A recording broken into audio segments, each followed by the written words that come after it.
Update. How do I, 49F, move forward after my daughter, 22F, hid her father's affair from me for 2 years? I, 49F, was married to my ex-husband, Derek, 49M, for 20 years before divorcing a few months ago. We have 2 kids, a daughter, 22F, and a son, 17M. I found out Derek was having a 2-year affair, and my world was shattered. But what hurt almost as much was discovering that my daughter had known about it the whole time. She actively hid it from me for 2 years, lied, covered for him, and never once tried to warn me. When I found out, I was devastated, not just by my husband's betrayal, but by my daughter's choice to keep it from me. She was young at the time, and I understand it was a difficult position for her, but the pain was immense. I never confronted her directly, thinking it might affect her as she was about to go off to college. I just told her I knew, that I understood, and tried to move on. But after she left, I found myself distancing myself from her more and more. It wasn't planned. I just needed space to heal, and that meant not calling her as often or reaching out as much. Fast forward a year and a half, and I've started dating someone, 41 Emmy, who has a 10-year-old daughter from a previous relationship. Recently, we all went to Disney together, and he posted a family photo of us on social media. For context, my boyfriend covered all the expenses as a gift for his daughter's birthday, wanting to make it special for her. Along with my son and me, she chose her 2 cousins to come along, making it a big family-style trip that was all about her. My daughter must have seen it, because she didn't call me for over a month afterward. And honestly, I wasn't as affected by her absence as I would have been before. I still love her, but every interaction brings up that pain. Out of nowhere, she called me in tears. She was screaming, saying I obviously hadn't forgiven her and that I'd shut her out on purpose. She accused me of replacing her with my boyfriend and his daughter. She kept saying, "It was a long time ago, I was a kid, I didn't mean to hurt you." She said she thought she was doing the right thing by staying quiet, that she didn't know how to tell me, and that she was terrified of breaking our family apart. She asked me if I'd ever forgive her, or if I'd moved on for good. I tried to tell her that I loved her and never wanted to replace her, but she just kept pushing that I should get over it by now, and that I'd abandoned her for this new life. To top it off, my ex-husband later called me furious, accusing me of leaving my daughter for a younger man and a new family. He even had the nerve to call me selfish for moving on. Ironically, his girlfriend is 30, and he's the one who blew up our family with his affair. It's like no one understands that I'm still trying to recover from years of betrayal, and it feels like I'm expected to just let it go, as if my pain doesn't matter. My son, who lives with me, found out about his sister hiding the affair after overhearing my husband's mom and sister talking. He was crushed and hasn't forgiven her either, and they've barely spoken since. I never wanted him to know, but it feels like the entire family is divided now, and I don't know how to fix it. I'm in therapy, but I still feel lost. Part of me knows she was young and didn't know how to handle it, but another part of me feels like she chose him over me. I love my daughter, but every time we talk, that hurt resurfaces. I don't know if I'm failing as a mother or if I'm protecting myself. I feel like I've emotionally checked out, and I don't know how to reconnect. Edit. Just to clarify, my divorce actually happened a few months ago, not 3 years ago as I originally mentioned. My sister, who is a bit of a scatterbrain, encouraged me to post here and typed out much of it for me. In the process, she got the timeline wrong, and I didn't catch it before posting. My daughter was 17 when she found out about the affair. She had a lot going on at the time, including having to change schools due to some personal issues and repeating a year. So, when I found out, it was less than 2 years ago.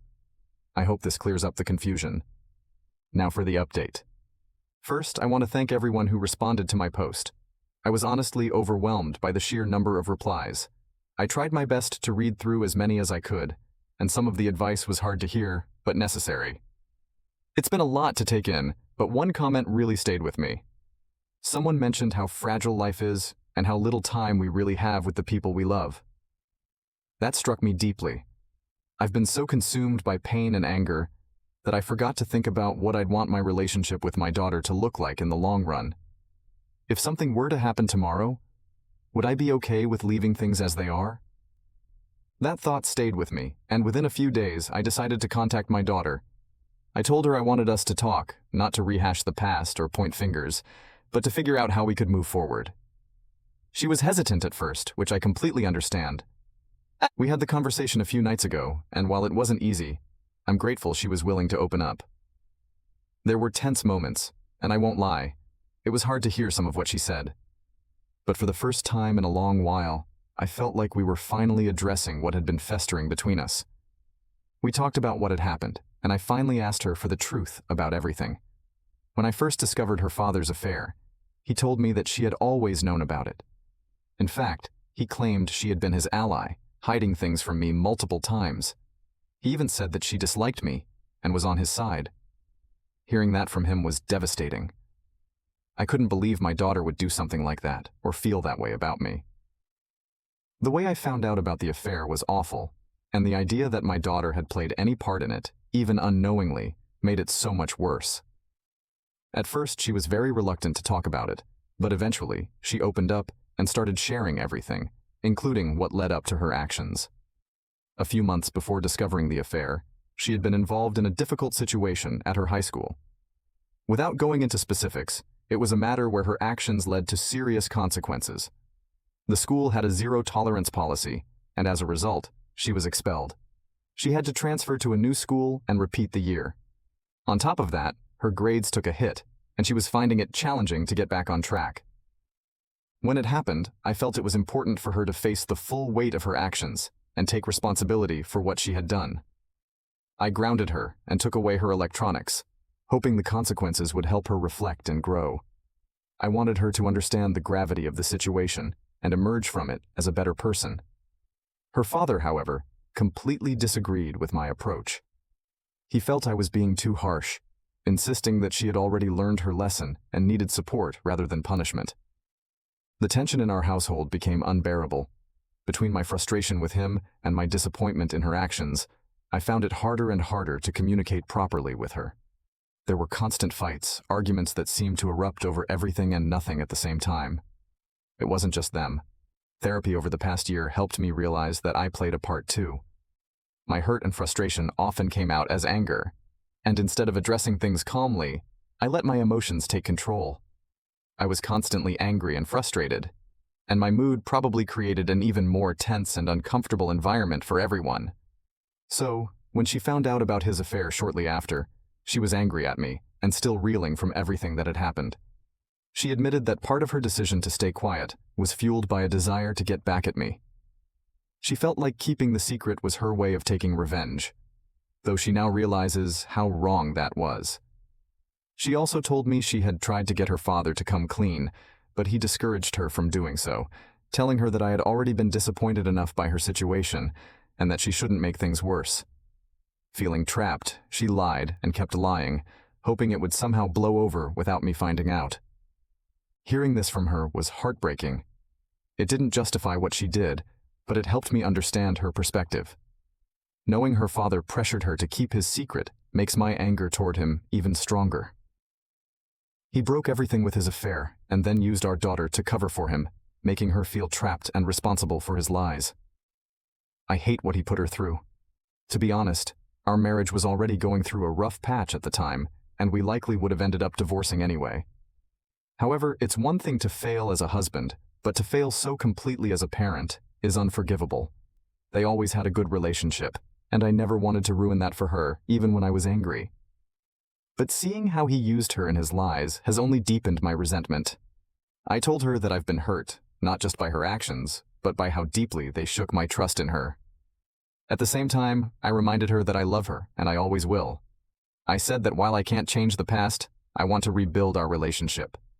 We agreed to take things one step at a time. I suggested we try online therapy together, and while she was hesitant at first, she agreed. She's already been seeing a therapist on her own and wasn't sure about opening up in a joint session, but I think she ultimately realized how much I want to make this work. I also brought up her brother. They've never had the closest relationship. He's always been more of a reserved, independent person, while she's more outgoing and emotional. There's been tension between them in the past, and ever since he overheard what happened with her hiding the affair, they've barely spoken. I've tried to talk to him about maybe giving her another chance, even when I wasn't on the best of terms with her. I really want them to have a good relationship, but I also don't want to push him too much. He's his own person, and I don't want him to feel like I'm trying to force him into something he isn't ready for or doesn't want to do. He's allowed to make his own decisions, and if they need time apart to heal, I'll respect that. Someone mentioned the unrealistic standards we often hold women to, and I've been thinking a lot about that. I don't hold her to any impossible standard just because she's a woman. She is the light of my life, but sometimes I realize I've shared everything in such a negative way because of how it all played out. I'm just trying to make sense of it all. I don't know exactly where I stand or what I'm feeling at times. I'm just moving through life like anyone else, doing the best I can. Thank you all again for your advice and for giving me the push I needed to start this conversation. It's not easy, but I'm hopeful we'll get through this, one step at a time. Story 2. Updated. My motherly aunt wants me to give up my unborn baby girl to my godly infertile cousin. I, 24F, am currently 8 months pregnant with a baby girl, and my aunt cousin have been giving me trouble since I have announced the news. My partner and I already adore our girl and have no plans to give her up, but my aunt wants me to give up my child to my cousin, who has been suffering for infertility for the past 5 years. For more context, my aunt has raised my sister and I as a motherly figure after our mother passed away when we were very young. We have been quite close with our aunt cousin throughout our life and have been trying to support my cousin through her struggles with infertility.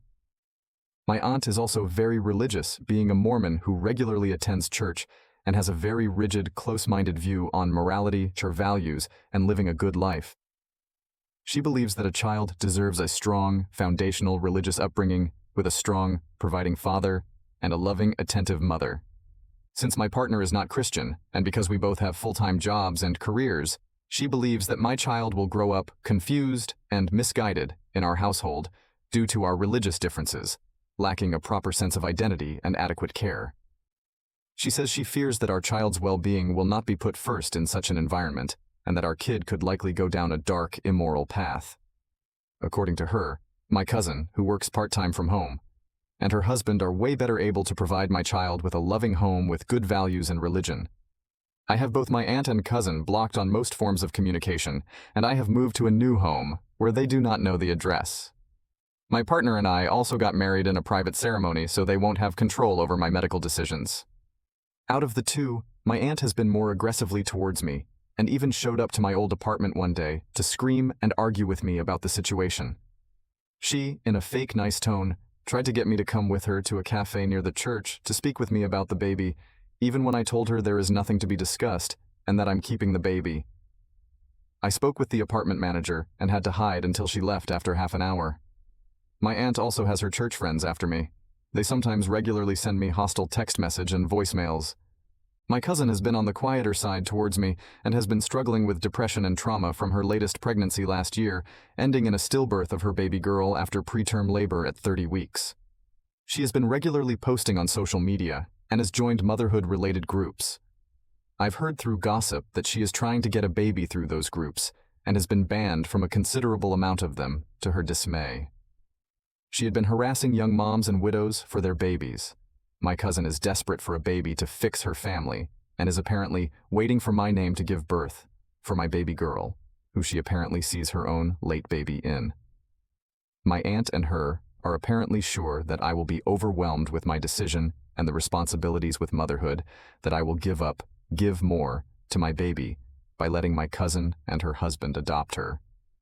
My aunt says that giving my baby to my cousin shouldn't be as hard as it could be because we are family, and that I could have a baby later on as I am still young and have plans to attend grad school after working for a while.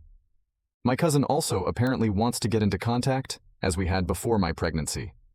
I will not be speaking to her again until after I give birth to see where she is then and to prevent further stress during my pregnancy. I have been very supportive of her through her infertility journey and generally liked her more than my aunt growing up, but her behavior and thinking have shocked me and are making me fear for my safety.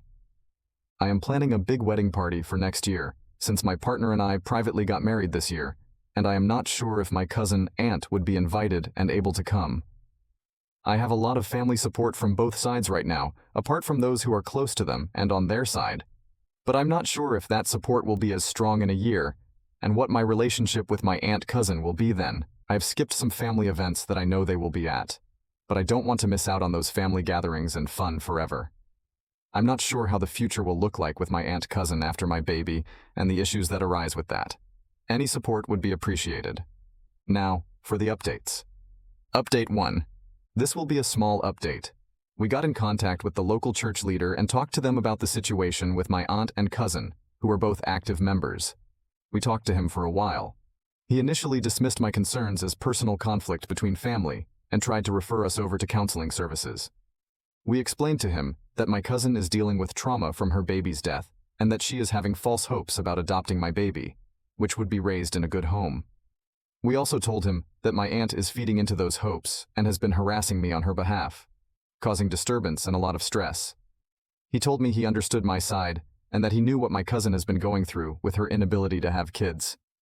He said he would contact my aunt and cousin to see what they have to say about the situation. I talked again with him today. He said that my aunt and cousin would like to speak with me and that they were concerned that I stopped communicating with them, especially since I moved away. I explained to him that their behavior regarding my baby influenced me to do those things and pressed him on what they said. He said that my cousin had talked with a church therapist and was looking into adoption to start a family because her IVF treatments were likely not going to produce a child with her condition.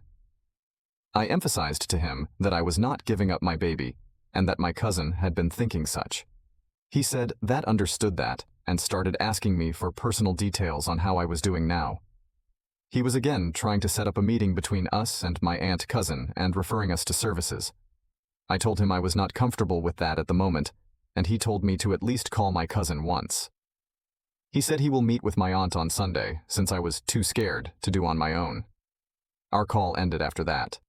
I'll comment any update on what he says in the coming days under this post. Edit 1. I am not satisfied with his response and do not like that he is putting pressure on me with reconnect with my aunt and cousin. He says he understands my concerns, but I think he is being rather dismissive of them and trying to force us to resolve our issues. My partner and I thought it was worth a shot reaching out to him too, because he has influence and religious authority over my aunt-cousin. I'll see what he says on the next phone call and see what I can do to make him care more. Edit 2. To make clear, I didn't give him any personal information and have no plans for any in-person meeting with my aunt and cousin. We are in contact with legal help. We do not live in Utah. Update 2. We spoke again with the bishop. He said that there isn't much he can personally do to resolve the situation within his capacity between me and my aunt-cousin other than refer to counseling services. I asked him if he did meet with my aunt, and he said he did. Their conversation was apparently focused on my cousin and helping her heal. He told me my cousin was also grieving the loss of communication with me and my sister, who hasn't been talking much to her anymore. I told him that my cousin was trying to take my baby to replace hers, and that her and my aunt's behavior was threatening the safety and well-being of me and my family. I think he was losing interest in the conversation, so he just told me to do whatever I feel is best for my family, but to consider the grief my cousin has been through and contact family counseling services for further help on this matter. Me and my partner sent him an email afterwards with a copy to our lawyer to close off communication. I decided to unblock my cousin and send her a message. I told her that my partner and I are keeping our baby, and that is not up for discussion. I encouraged her to seek proper therapy if she hasn't already done so, and told her that I am not comfortable with her husband, or my aunt being involved in my child's life. She hasn't responded yet. Regardless of what she says, our relationship will not return to as it was before, and she will not be a part of my child's life. Update 3. Here is the update everyone has been waiting for. I was busy in the few last months with the birth and projects I have been working on as I recover from birth and take care of my new baby. I logged into Reddit a few times since then, but haven't gotten a chance to update. I am 25 now, and my baby is almost 4 months old. Time flies. She is doing well and brings us so much joy. I love going on walks with her, and she is growing up so fast. I am planning to go back to work soon, looking for a new job. Thank you all for the concern and well wishes, and I hope everyone is having a great time during the Thanksgiving holiday season. Now, the update that everyone is looking forward to. My cousin and aunt. Since my last update, my cousin and aunt went silent for a while, and my cousin didn't respond to my texts. In August, my aunt reached out to me through a new number and asked me how I was, and if I had the baby yet. We talked. She was concerned about my baby's well-being since I distanced myself from a lot of my family and had to leave my job. I asked about my cousin. She says they have been trying to adopt a baby through their church connections, but nothing has been successful so far, because they probably just started on that. I asked about whether they consulted with a proper adoption agency, but my aunt said that my cousin's husband's past may become a problem. Didn't know about that. And she proceeded to rant about how the white birth rate is dropping and how people were actively denying themselves parenthood. She asked me if I still wanted the baby and got angry about 9th-month abortions. She is pro-life WO exceptions. I reaffirmed to her that I did, and she talked about how my cousin was getting old, but she is in her early 30s, and that her nest is still empty. She wanted me to at least share the joy and let me cousin be in my daughter's life and spend time with her. I told that would not be possible due to their past behavior. I fear that my cousin would try to become her mother and let her delusions get to her again.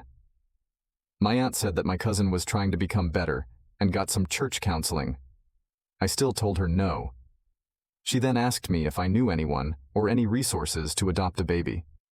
I told her I didn't, and that my cousin, her husband, should be careful and patient with trying to become parents. My aunt emphasized how becoming parents was important to my cousin and her husband, because they deserved children at this point, and for their reputation since everyone around them is reaching the parenthood milestone. She asked about my future family plans and pushed me on when I am going to get pregnant again, have my next child. She told me family planning was important, especially after this surprise pregnancy, and asked if they could be involved next time. As the call went on, more and more of her past, usual behavior became apparent, and I was getting tired of it. I wanted to end the call, but she ended it first because she had some activity. Thankfully, I have my sister to keep me in the loop with what's happening with my aunt, our cousin, and other matters regarding my family and my old church. Everything my aunt said was apparently true about my cousin. According to my sister, my cousin's overall mental health seems to have improved from her worst, but she still has her deep depressive periods. She sometimes feels very empty with her lack of children and her worsened relationships with me and my sister. My cousin and her husband are also trying to find an IVF doctor abroad in hopes of a miracle, since a lot of their options are shutting down here. My cousin apparently still views my baby as something she lost, but she believes God will give her kids soon and has been trying to get her sins forgiven. We are skipping Thanksgiving with my side of the family in a few days, for obvious reasons. I am going back to the workforce soon, likely after all the holidays. I have my childcare arrangements ready with all the necessary precautions, and the future's looking good overall. Again, thank you all for your support, and let me know if you have any questions about anything. Mormonism, my family, motherhood, etc. Thank you for watching.